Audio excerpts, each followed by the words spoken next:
Sa tinguha nga makahatag og importanteng impormasyon sa mga mag-uuma sa haom o potensyal nga red bulb onion varieties nga mulambo sa klima o geographical condition sa Davao de Oro, gilusad sa probinsya ang second trial sa red bulb onion production derby nga nagpakita sa klase-klaseng variety sa Sibuyas, Bombay sa Batinaw, Kabungan, Santo Niño Irrigators Farmer Association Incorporated sa Barangay Batinaw, New Bataan niadtong Oktubre 6 ning tuiga. Pipila sa mga variety nga sibuyas nga gipangtanom mao ang Onion 68, Onion 88, Super Pinoy, Red Moon ug Red Dragon nga gilauman nga ma-harvest sa Disyembre ning tuiga. Upat ka mga seed companies ang may partisipar sa production derby nga gilangkuban sa Ramgo International Corporation, Allied Botanical Corporation, East West Seed Company ug Pilipinas Caneco Seeds Corporation. Inisyatibo sa Department of Agriculture Regional Field Office ang proyekto pinaagi sa High Value Crops Development Program sa pagigalayon sa provincial ug municipal government, National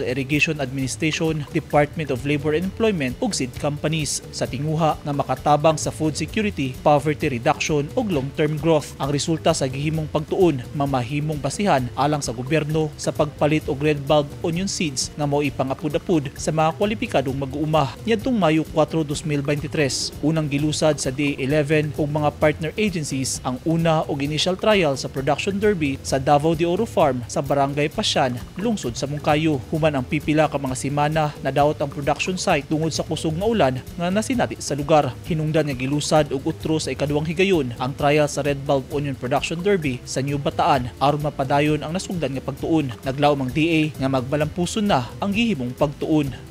Eugene Hinutan, Newsline Philippines, Davao Region. Stay safe.